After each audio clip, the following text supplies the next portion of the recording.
तो आज मैं आपको एक अनोखी रहस्यमय कहानी सुनाऊंगा। अगर आप चैनल पर नए हैं तो अभी सब्सक्राइब कर ले, क्योंकि यह मेरा दूसरा नया चैनल है। तथा कहानी पूरा देखिए, अंत में एक अनोखा रहस्य छुपा है। धन्यवाद। तो सुनिए। एक गांव था जहां के लोग बहुत कहानियां सुनते थे। गांव में एक बूढ़ी दादी रहती थी जिनका नाम सरस्वती था। सरस्वती दादी बहुत अच्छी कहानीकार थी।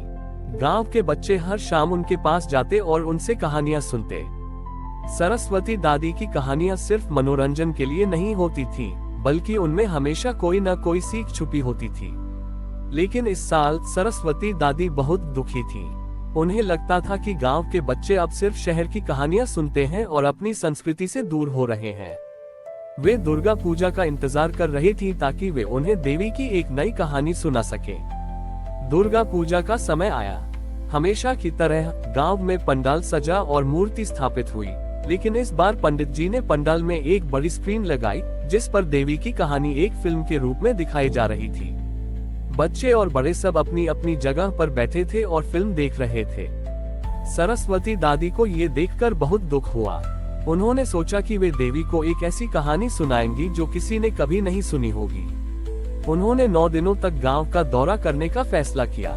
पहले दिन वे गांव के सबसे बूढ़े आदमी के पास गईं और उनसे उनके बचपन की कहानी पूछी। दूसरे दिन वे एक किसान के पास गईं और उनसे उनकी बड़ी ही मेहनत की कहानी पूछी। तीसरे दिन वे एक महिला के पास गईं और उनसे उनके संघर्ष की कहानी पूछी। 9 दिनों तक सरस्वती दादी ने गांव के हर व्यक्ति से एक एक कहानी सुनी। उन कहानियों में दर्द, खुशी, संघर्ष और जीत थी। 9वें दिन जब फिल्म समाप्त हुई तो सरस्वती दादी पंडाल में आईं। उन्होंने कहा, आज मैं तुम्हें देवी की एक ऐसी कहानी सुनाने आई हूँ जो किसी फिल्म में नहीं दिखती। सब लोग शांत हो गए। सरस्वती दादी ने एक एक करके गांव के लोगों की कहानियां सुनानी शुरू की। उन्होंने बताया कि कैसे एक बूढ़ा आदमी ने अपनी पूरी जिंदगी दूसरों की सेवा में लगा दी। उन्होंने बताया कि कैसे एक किसान ने सूखी जमीन से सोना उगाया। उन्होंने बताया कि कैसे एक महिला ने अपने परिवार के लिए हर मुश्किल का सामना किया। जब सरस्वती दादी ने कहानी समाप्त की तो पंडाल में मौजूद सभी लोगों की आंखों में आंसू थे। उन्हें लगा जैसे वे अपनी ही कहानी सुन रहे हों। उन्हें एहसास हुआ कि देवी की असली कहानी किसी फिल्म में नहीं, बल्कि उन लोगों के जीवन में है जो हमारे आसपास हैं। तभी एक चमत्कार हुआ। पंडाल में रखी मूर्ति से एक दिव्य प्रकाश निकला और वह प्रकाश सीधे सरस्वती दादी के ऊपर पड़ा। सभी लोग हैरान रह गए। पंडित जी ने कहा, ये प्रकाश सरस्वती दादी की कहानी का है।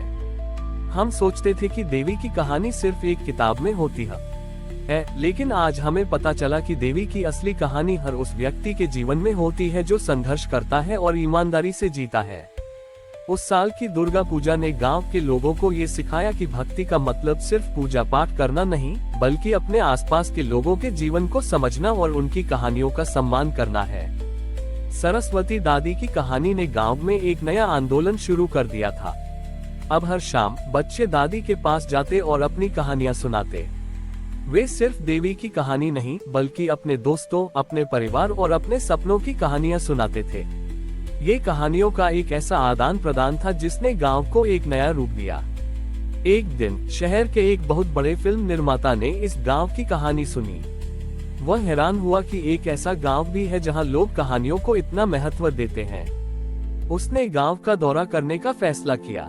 जब वह गांव में आया तो उसने देखा कि यहाँ कोई सिनेमाघर नहीं था, कोई टीवी नहीं था, लेकिन फिर भी हर व्यक्ति एक दूसरे से बात कर रहा था। लोग अपनी कहानियां बांट रहे थे और एक दूसरे को प्रेरित कर रहे थे। नवरात्रि का समय आया। फिल्म निर्माता ने देखा कि गांव में कोई बड़ा पंडाल नहीं था। इसके बजाय सभी लोग एक बड़े पेड़ के नीचे बैठे थे और एक दूसरे को कहानियां सुना रहे थे।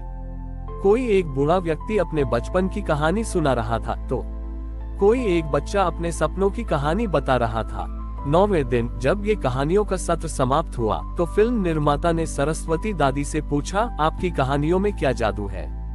सरस्वती दादी ने मुस्कुराते हुए कहा, हमारी कहानियों में जादू इसलिए है क्योंकि ये दिल से आती हैं। ये कहानियां किसी किताब से नहीं, बल्कि जिंदगी से लिखी गई हैं। फिल्म निर्माता ने एक बड़ा फैसला लिया। उसने गांव के लोगों को लेकर एक फिल्म बनाने का फैसला किया। फिल्म में कोई अभिनेता नहीं था, बल्कि गांव के ही लोग थे जो अपनी कहानियां सुना रहे थे। फिल्म का नाम था अनकही कहानियां। फिल्म बहुत सफल हुई और उसने पूरी दुनिया में गांव की कहानी को पहुंचा दिया। लोगों ने महसूस किया कि सच्ची कहानियां किसी भव्यता में नहीं, बल्कि हमारे आसपास के लोगों के जीवन में होती हैं। उस साल की दुर्गा पूजा ने गांव के लोगों को ये सिखाया कि हर इंसान की जिंदगी एक कहानी है और हर कहानी में देवी का वास होता है। और माँ की सबसे बड़ी कृपा तब होती है जब हम अपनी कहानी को दूसरों के साथ बांटते हैं और उन्हें प्रेरित करते हैं। फिल्म की सफलता ने गांव को पूरी दुनिया में एक नई पहचान दी। गांव का नाम अब कहानियों का गांव पड़ गया था। लोग दूर दूर से यहाँ आते थे सिर्फ यहाँ की कहानियां सुनने के लिए। इस प्रसिद्ध छोटी ई ने गांव में एक नई चुनौती पैदा कर दी। कुछ लोग जो पहले कहानियों को महत्व नहीं देते थे, अब पैसे के लिए कहानियां बनाने लगे थे। वे अपनी कहानियों में झूठ बढ़ा चढ़ाकर और मसाला डालकर सुनाने लगे। इससे गांव की कहानियों की सादगी और सच्चाई पर खतरा मंडराने लगा था। सरस्वती दादी और गांव के मुखिया बहुत चिंतित थे। उन्हें लगा कि गांव की आत्मा खो रही है। उन्होंने गांव वालों को बुलाया और कहा, कहानियां हमारी ताकत हैं, लेकिन जब ये झूठी हो जाती हैं, तो ये हमें कमजोर बना देती हैं। अगले साल की दुर्गा पूजा आने वाली थी। सरस्वती दादी ने घोषणा की, इस साल हम कोई कहानी नहीं सुनाएंगे। सभी लोग हैरान रह गए। 9 दिनों तक गांव में कोई कहानी नहीं सुनाई गई। पंडाल में कोई फिल्म नहीं चली और न ही कोई नाटक हुआ। बच्चे भी शांत थे। यह मौन गांव के लोगों को असहज कर रहा था। उन्हें लगा कि उनके जीवन से कुछ खो गया है। 9वें दिन जब पूजा समाप्त हुई तो सरस्वती दादी ने गांव के मुखिया से पूछा, क्या आपने कुछ सुना?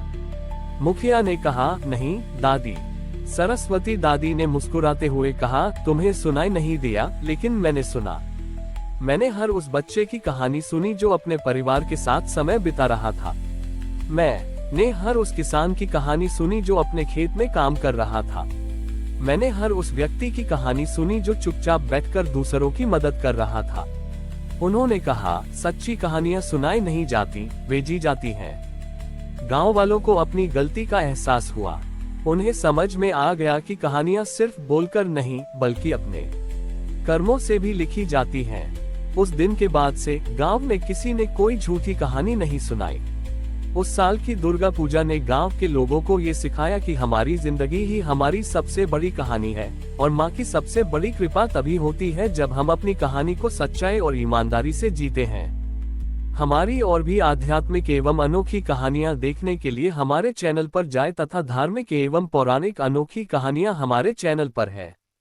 कृपया जाके देखें तथा हमारे चैनल को सब्सक्राइब करके रखें और वीडियो लाइक जरूर करें। धन्यवाद।